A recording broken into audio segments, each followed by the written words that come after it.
it was like a fever dream. It was like a fever dream and like a therapy session and a holiday movie and teen nostalgia just like wrapped up in one. Like, so be warned, like watch the movie, but like be prepared to like have a notebook to like chat with your therapist about things. Nothing prepared me for this. So let's dive in. We are here talking about a very Jonas Christmas. The first thing to know about me is that Jonas Brothers, Alexa, like like that. I don't even remember when I first discovered my Joe Bros, but I remember I have like the physical CDs. I have all of the CDs up until like maybe a little bit longer. I went to the Hannah Montana Best of Both Worlds tour where they opened, and that was like one of the best moments of my life. I apparently had a Jonas Brothers email address. Maybe it was like Lexi Joe Bros 95. So movie starts. We're in London, which I didn't know. Yay, Europe. And Will Ferrell is in the movie. There are many, many, many, many celebrities in this movie, which is something I did not expect. So Will Ferrell is here. He's like with his family and he's playing like a super fan, a Joe super fan. And we can't tell if it's like Will Ferrell playing himself or another character until he starts mentioning like Elf and their stuff and how, when he needs something in life to ground him, it's Jonas Brothers. And then I realized in a quick Google, that is Will's real life wife and his three sons, one of which is a musician, really gets off with life or death. I think his name is Magnus. But yeah, so Will Ferrell's family is just all filming a very Jonas Christmas, just as themselves. I'm like, okay. The next celebrity that we have, I always forget his name. I think it's Randall Park. Yeah. And he is playing their manager. So now I'm like, okay, there's some fiction obviously going on. And he's like, I'm going to go get my vows renewed. This is your last show before Christmas. Like, 3 days for Christmas. Are you guys sure you can go home by yourselves? Because Randall Park's character is leaving them. No security, like, no anyone. They are just going to get themselves from London back to the US by themselves. Totally, totally believable. And Joe is like, we should all go out on the town. It's so fun. And they have this weird like fantasy song of what like Joe talking about fun we go out. And in this fantasy song, Joe somehow cosplays like the Beckhams, Harry Potter, and Elton John. They don't go, just fantasy. So Joe is like lamenting and he goes to this bar and he's like very sad. And who does he run into? But Jesse Tyler Ferguson, who is obviously supposed to be Santa. And he's really giving like a leather daddy Santa vibe and this like red like leather jacket and like his white hair. And it's like a whole thing. And Joe is just like, the holidays, like he literally says, and I got so traumatized. I wrote this down. He was like, the band is great, but the brothers are not okay, which is literally how the actual breakup in real life started. So now I'm just like, whoa, wait a minute. This is a Hallmark Christmassy movie. It's Netflix, but not Disney Plus, but still, like, what's going on?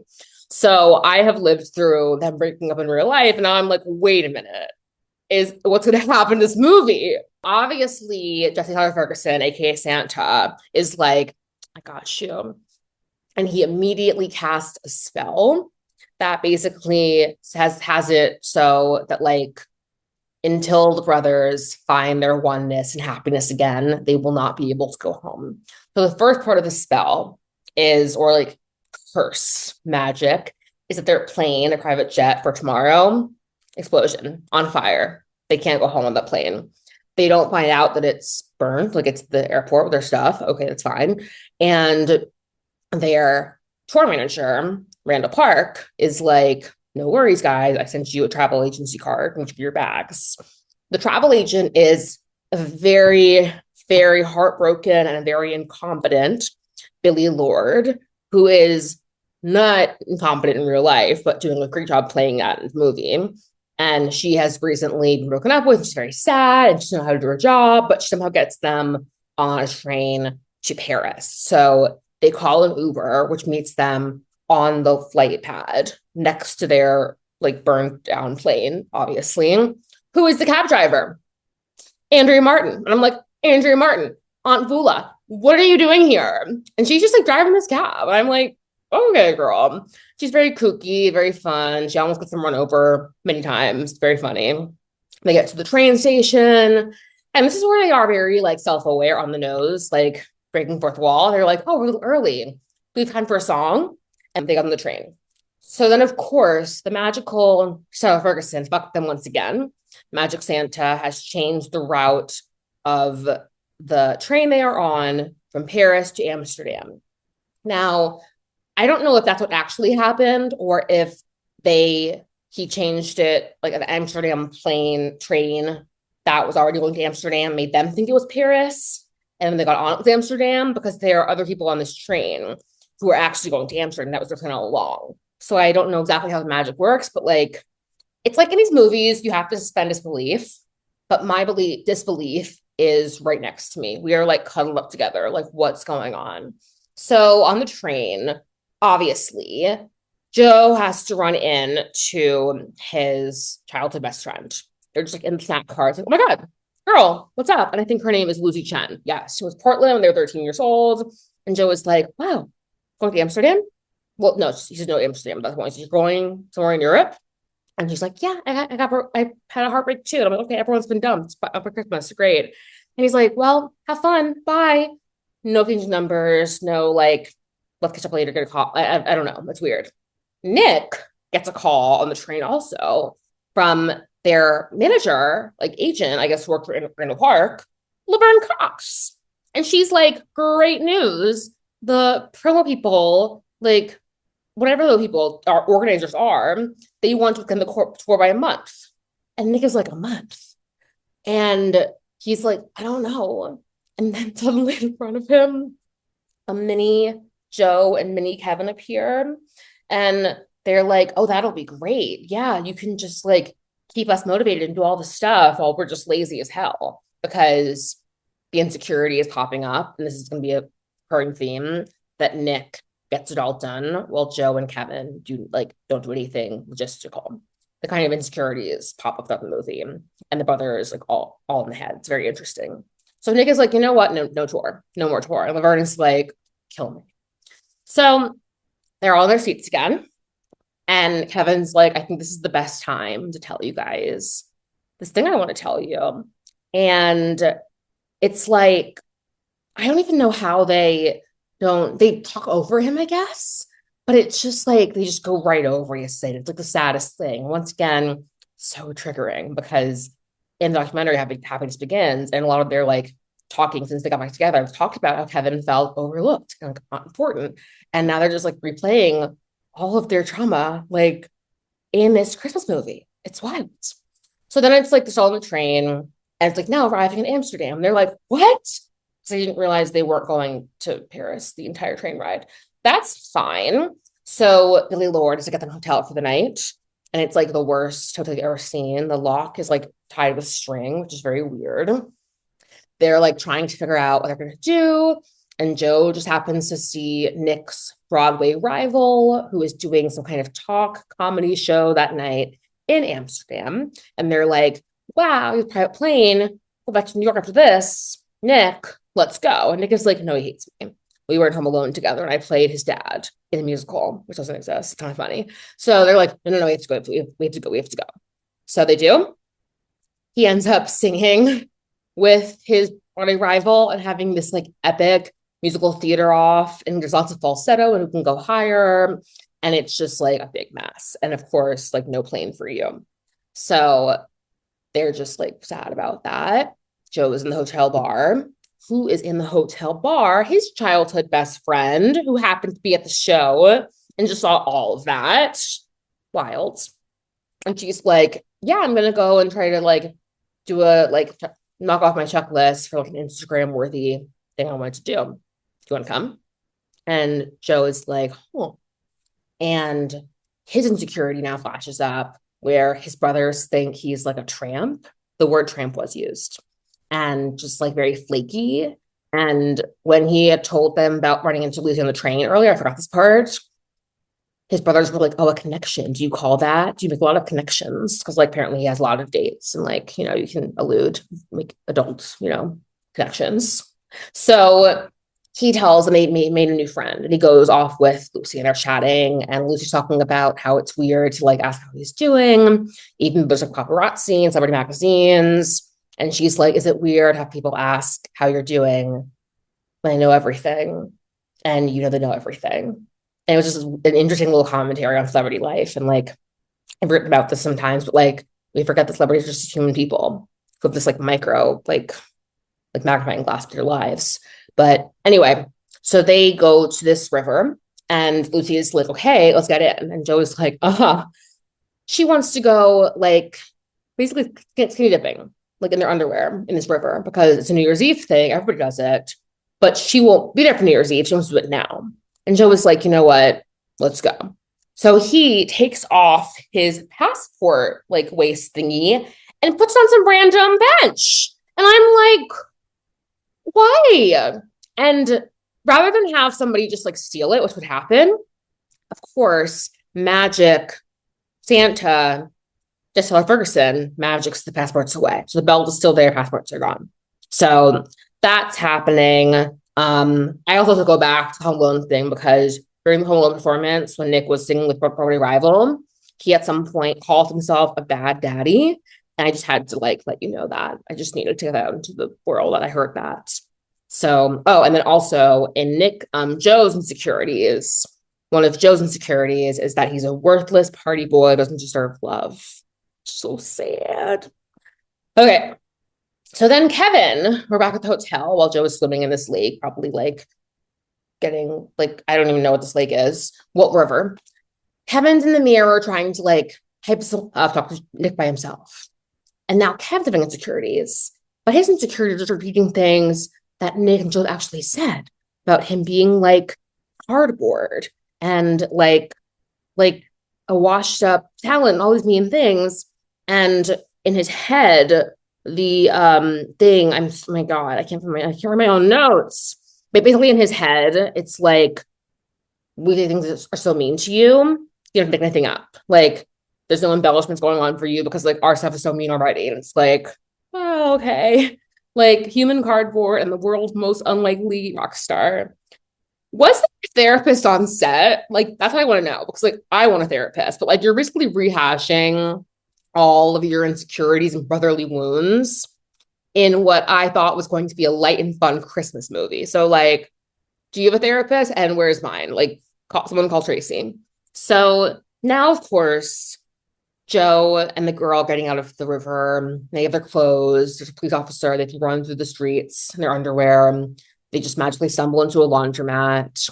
And of course, like the girl's gonna be in Brooklyn for the holidays, he's gonna be in New York, and she's giving him this expectant look, like, let's spend the holidays together. But it's like, you haven't seen her in like 15 years and you reconnected for like a couple hours. So he's like, okay, bye. Which I think is kind of fair. But of course, we have to have a duet. It's like parallel with like him walking this way and her walking somewhere else. And it's all about like, what if we tried? And it's like very angsty and like very emotional. It's very Disney. So all of that is happening. We get back to the hotel and Nick is like, I found us some flights. Because this whole time, I forget when, oh yeah, Nick's insecurity came up earlier with like him being the planner, but him like in his uptightness, they're leaning into that. And Nick's like, I have a flight, we're going home. And Joe is like, amazing, here are the passport. And he didn't just lose his passport, he lost all of their passports. He was carrying all of their passports. Like, whoo. Okay. So they try.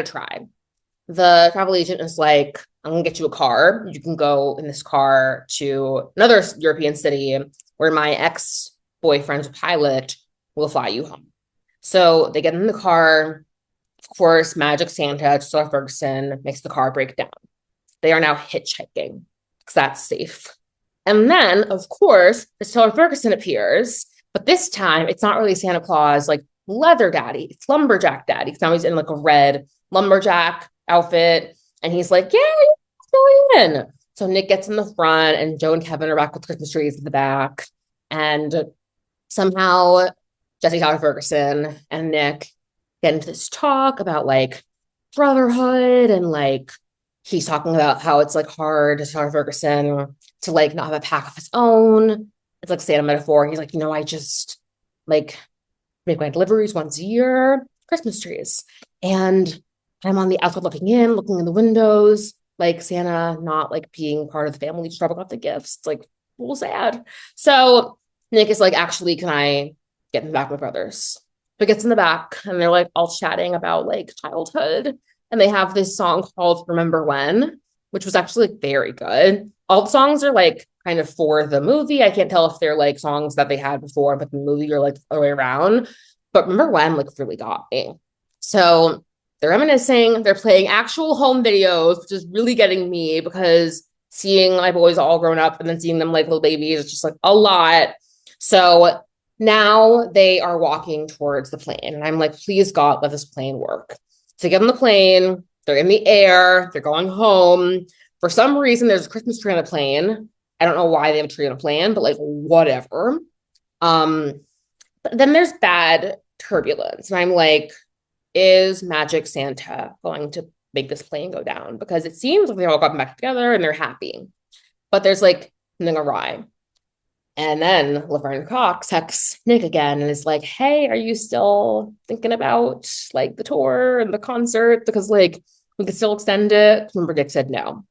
And now they're getting along again. Nick is like, actually, I think I'll do it. And there's like a little more bumpiness. So Nick goes to the cockpit. The pilot, who is Billy Lore's ex-boyfriend, is in the cockpit letting the plane autopilot itself, because taking shirtless selfies to make her jealous. And I'm like, oh my God. It's like there's bad lighting and let's go in the back. So no one is driving the plane. And they're trying to get a good selfie of him. And then they're like, we need better lighting. So they light a candle on a plane. And then they realize they need someone to drive the plane. So they try to get him into the seat again, but he faints, the pilot. Like, I can't make this. I am not making any of this up. You really probably think I am. I assure you, I am trying my best to give you like beat by beat what happened here because I'm saying it myself and like, wow. So he has fainted, trying to get up in the cockpit again. Joe's trying to do it. He's like, yeah, I know Chad Powell, or Chad Power or somebody. Joe almost crosses the plane, but somehow Magic Santa like lands it for them and also wakes the pilot up, but like it's so messy. And we always want Magic Santa because it's like a glittering effect. So you can know it's like Tyler Ferguson is like doing his thing. The plane is now down. They all get out the plane. Oh my God, this is crazy. And then what do you know? Plane 2 explodes because if you put a candle on a plane and a tree on a plane, the candle will be like burning Christmas tree and the plane will poof. So thing not to do on planes this holiday season. Don't burn a candle or a Christmas tree. The boys are like, oh my God, this is crazy. And the pilot's like, okay, we're gonna like light a fire and do this stuff. And Nick has just had it up to here. And he kind of just like floats in the sky. And the pilot's like, you know what? You're on your own. And Joe and Kevin are like, wow. And also on the plane, as the plane was going down, of course, Joe and Kevin saw Nick's phone and saw that Laverne Cox mentioned the show and that Nick had already said no. And then was like, actually, you know what? Yes. So now Joe and Kevin are mad at Nick for turning it down without attacking to them. And Nick is like, get mad at me. Like, can't be mad at me for making a decision when I make all the decisions. And I felt that in my core. I felt that in my Capricorn rising core. So now it's like they are just like fighting in the woods. Because remember, they are in the woods. They are packing all of this stuff. And we're really like, everything's at its core now. We understand. Like, Joe's afraid of being shallow. Nick is really uptight, but also afraid he can't stop being in control because no one's going to take the control. And Joe and Kevin are like, you love the control. And now Kevin actually wants to sing. And he chooses this moment in the woods to tell them.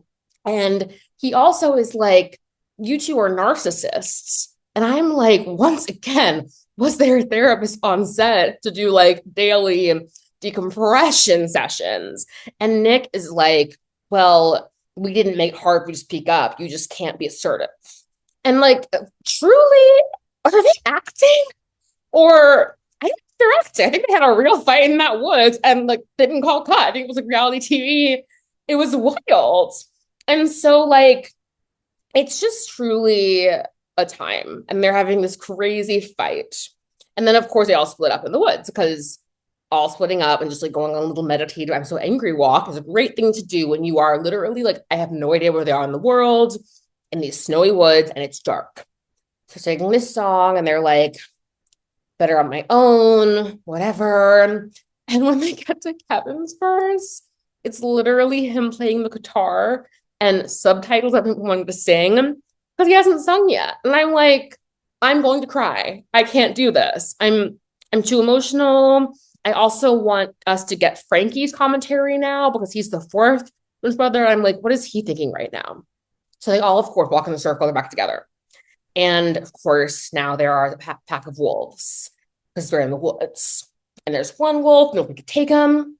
There's a pack of wolves. And Nick is like, well, yeah, there's a pack. Because why would wolves travel alone when they can be in a pack? Because having the epiphany that his brothers matter to him is happening while they are surrounded by a pack of wolves. And so they're like, should be loud or quiet, loud or quiet. And they're like, we should be loud, like scaring off bears. And they start just like screaming, like apologizing to each other, like, I'm sorry, this, and I don't mean to do that, to like scare off the bears and have a conversation at the same time. And they are just like screaming these apologies as these wolves like literally run in circles around them. And if your nervous system is activated right now, so is mine. So I was on the couch, just like, okay, I'm glad that you are reconnected. Let's hope you don't get killed by these wolves. They're just like screaming and screaming. And then at one point, they turn their back from the wolves into a band huddle, like brothers. And I'm like, that's great that you're brothers, but please don't be eaten by these wolves in this nondescript part of the world. Like, I love you guys. Like, I cannot watch you die in a nondescript part of the world in what was marketed as a Christmas movie. So that's what happens. And as they finally hug and they're like, we are brothers, of course, that is when Sarah Ferguson is like, yes, you have reached the brotherhood. The curse is lifted. And it's like kind of like a light that like spreads like, boom. And then that is when Randall Park shows up because the news of their plane crashing apparently made all this news and he went to look for them and this light shown up and he found them. He's like, we rescued Jet, let's go. And Nick was like, okay, amazing. I'm going to call Priyanka and let her know. Well, actually, this should be a trilateral decision. What do we say about, having Christmas together at Kevin's house? One of the big things, too, is they were going to be separate for Christmas. After this tour, it was going to be Nick with his wife, Kevin with his family, and Joe in New York. And I was just like, okay, be together, be brothers, give them the jet. Don't crash. Please don't crash. So now they are at Kevin's house in New Jersey and they're all together and it's so lovely. And then Frankie and our parents are there and it's like so nice. And of course, the door has a little ring. And who is it? Lucy Chen, the childhood friend. She is also here. The Jonas Brothers couldn't get a flight. Somehow, I guess she did, or she had it booked. I don't know. So apparently, Kevin and Nick paid for We're Black from Brooklyn, New Jersey, generous. And we're like, oh, Joe wants to give you a big speech to apologize for like whatever happened when you were in Amsterdam. And I'm like, why is Joe apologizing? What's going on? And apparently he should have like told her he wanted to hang out back in New York, but he was scared. And I'm like, okay, I guess that's worth an apology, sort of. But they're both like afraid to let someone in a real way. And the whole family's watching, obviously, from all sides. And they know her, childhood friend. And I don't think she's his real childhood friend, but there's so much like fiction and reality mixing. Like fiction is the truth in this movie. So I don't know. So if they start dating and that's his real childhood friend, Lucy Chen, I love that for you. He also sings really well. So they kiss. That's great. And of course, this is when the last song starts. It's like Christmas, family, yay. And this whole time, I am like, if Kevin does not get to sing in this song, I swear to God, he does. He gets the bridge. It's lovely. And that is pretty much where it ends. They have one last song at Sucker during their like concert. And Will Ferrell is back again, like catching roses in the audience. She talks for like out of breath. They really just said, let's revisit all our stuff as brothers in a holiday movie and call it a Christmas movie. And you know what? Have a very Jonas Christmas and Happy New Year. Have a happy Joe year. Oh, speaking of the Kevin, like erasure just for Kevin, Kevin was given top billing. It was Kevin and Nick and Joe. And I was like, oh, Kevin, get the top billing. We love you. My other like last reflections are it's always so interesting as a sibling. I'm actually the youngest of three girls, which is crazy. Um, the part of your personality that are like rooted in your family identity are crazy. So I'm watching a documentary and I'm watching how like, you know, the things you do as a sibling, sometimes to get attention and what you double down on to keep getting that from anybody is crazy. Like with Nick, I really relate to being a youngest who you would think is the oldest because you're bringing that elder energy, even though you were literally like last in the birth. Well, not last because there's Frankie, but like he's younger. He's the youngest of the band formally, right? So I relate to that. I relate to like, Joe growing up was like getting more and more comedic to like get attention as Nick was going on Broadway. I relate to like getting a laugh. And I relate to Kevin, who got bullied a lot, and came home crying and trying to find his own thing, finding his own niche in the world. So there was actually a really good quote in Happiness Begins, not Christmas movie, where right after they broke up and Nick was like doing other stuff, he said, a lot of people in my life at the time gave my ability to be okay too much credit. A lot of people in my life at the time gave my ability to be okay too much credit. And that reminds me of the movie, the Christmas movie that was like fiction, but not really, where Nick was like, you cannot be mad at me for making a decision when I always make the decisions. Like I did relate to that hardcore. Like I am a youngest sibling who really is the eldest. I thought this was going to be like a light little Christmas movie. And now I'm just like having all these feelings. And I've got to call my therapist. And I really want to know once again, was there a therapist on set? I also want to know whose idea was it for this movie? Like, how did they decide? Let's make a holiday movie. And in this movie, let's revisit all of our like wounds and resentments and ways we butt heads. Like, let's like have fake fights and really hurl into each other and play on all of our insecurities. Like, I want to know that. I would like documentary of the making of this film. I want to know how they pitched this movie to Laverne Cox and Andrea Martin and how they created the magical Santa, Charles Ferguson. I love him. I want Jesse to have Nick, Kevin, and Joe on his like Dinners on Me podcast to talk about this explicitly and exclusively. And I'm going to go listen to my vintage Joe Bros, honestly. Like I'm really getting my feelings out myself, childhood, birth order. I didn't know it was going to be like this. Like, so be warned, like watch the movie, but like be prepared to like have a notebook to like chat with your therapist about things. That was heavy. It was good. But I love you, Kevin, Nick, Joe. I love you so much. Frankie as well, of course.